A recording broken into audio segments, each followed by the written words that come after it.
Hey everyone, welcome back to my channel. It's Brittany, your friendly plant-loving internet stranger, back with another video.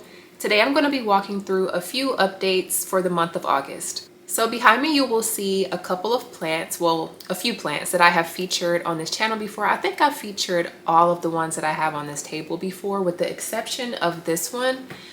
This is newer to the collection, but not new. A couple of videos ago I did say that I was not going to be purchasing any more plants in 2024. So this is a plant that I bought in 2023. I don't think I've ever introduced the plant to the channel, so I guess that's what this is.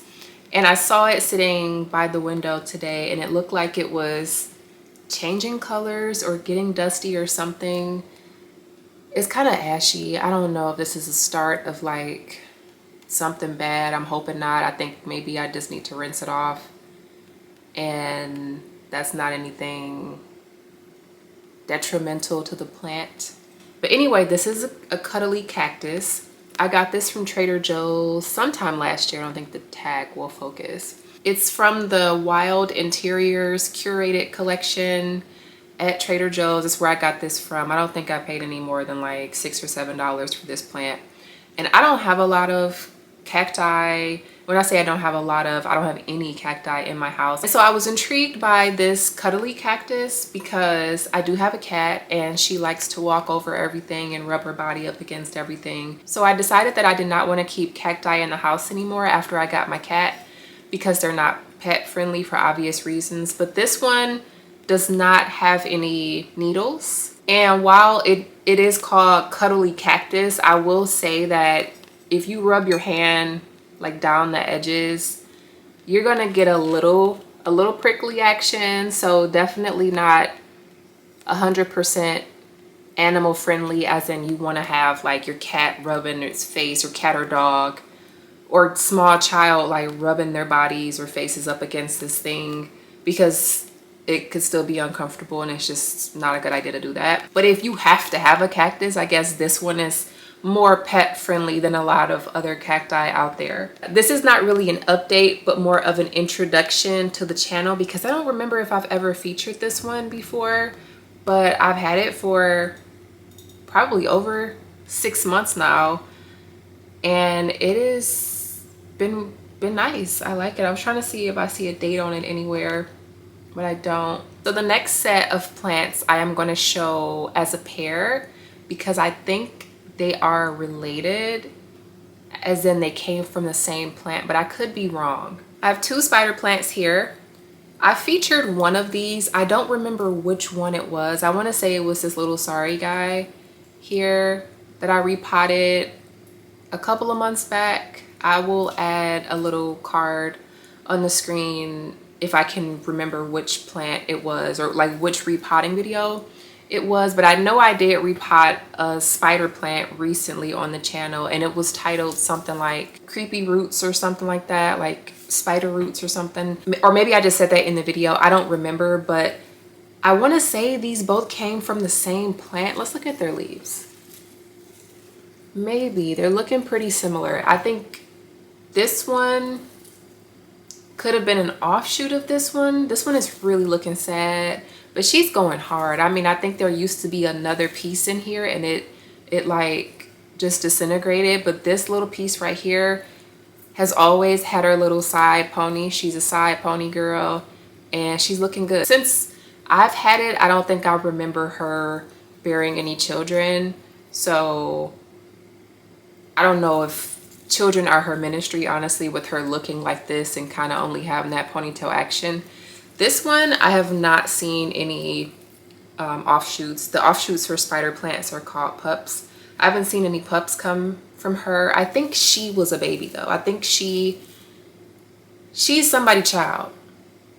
Either an old spider plant I had or something. I don't know. But I feel like I got this plant from another plant I had and repotted it into this one. If I can remember which video I repotted these plants in, I will, like I said, add the card and you can check that out to see where it is. But I'm pretty happy with the progress, given that this plant has really always had this one little side piece. I'm not shocked that nothing else has grown. I do hope at some point it will fill out, but I don't even know if that's how spider plants grow. You know how some plants will like fill themselves out in the pot because they'll grow up, you know, grow another plant up from the roots or whatever. I don't know if the spider plant will do that. I might have to just add another little pup on the empty side over here and let it grow in. But this one is so full. So this really full one I keep in a window that gets northwestern exposure. It's really happy in that window. I need to water it. It's feeling a little bit light, but I mean, spider plants are great because they will tell you when they need to be watered, and their leaves will be all droopy and look really thirsty. And this one is kind of on its way, and the pot is a lot lighter than it would normally be if it was like freshly watered. So I'm definitely going to be watering this one soon. Because of the window it sits in and it does get a lot of light, I do water this one quite a bit because if I don't, it'll show. And I think actually last week I posted a ASMR plant watering video, and I might have watered this plant during that time. I fertilized it, so it's looking a lot perkier than it normally does. This plant will wash out, I think, again because of the sun exposure it gets, because it kind of does get like direct sunlight. Because of where it sits in the house, the sun will often like wash the leaves out. So fertilizing it and then watering it, it looks like a completely different plant, and it's got a little bit more life and a lot more color than it had last week. So happy with this one. This is a very resilient plant. Gonna put it back in the window so it can continue to enjoy the summer. So this spider plant gets indirect light. It sits on a shelf. It gets like southwestern exposure. And I will say that because the plant sits away from the window quite a bit, it's a good spot for it. This one does have the tendency to dry out as well too if I don't keep it watered, just because of where I have it. It's close to a heating duct, so it's not always the best in the winter time for it. It dries out a lot. But like I kind of said a little while ago, this little ponytail has been going hard for years, for literal years. She always has this little bald-headed scalawag action going on in the middle, but like this little ponytail, it looks great.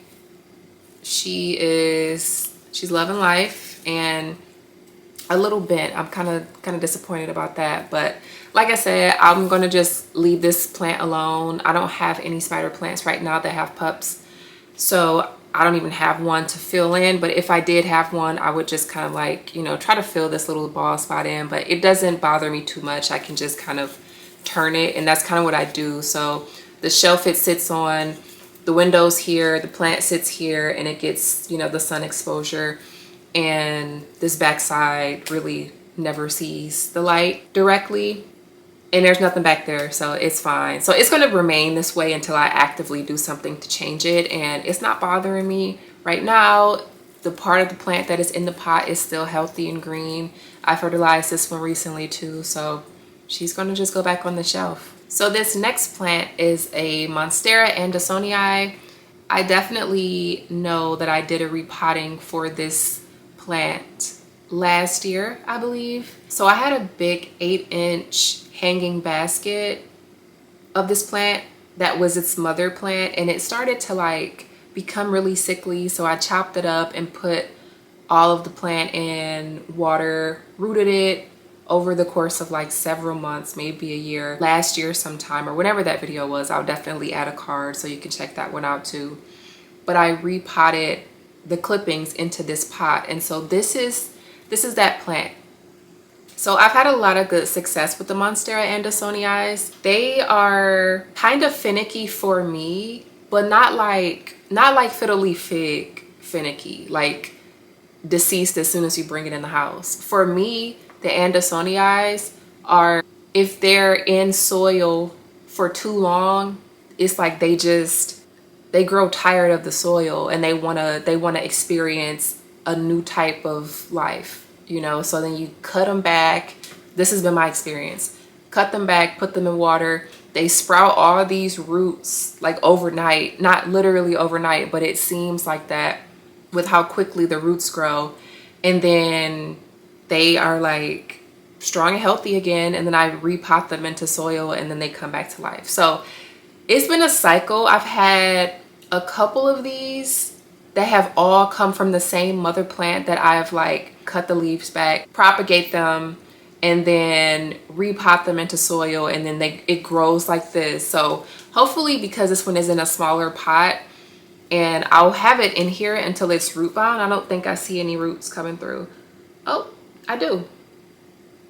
I just broke it, but it was a little tiny root sticking through the pot. So, and another, I don't know if you'll be able to see that. Oh, you can't, because I'm going to pour all the soil out trying to show you. Just believe me when I say there is a tiny root that's like sticking out the bottom of this pot, or just starting to stick out the bottom of the pot. That to me lets me know that this plant is happy here. For right now, it looks really, really good. It's really pretty with how it's kind of full at the top. I'm gonna leave this yellowing leaf on the plant until it just falls off so that the plant can absorb all of its nutrients.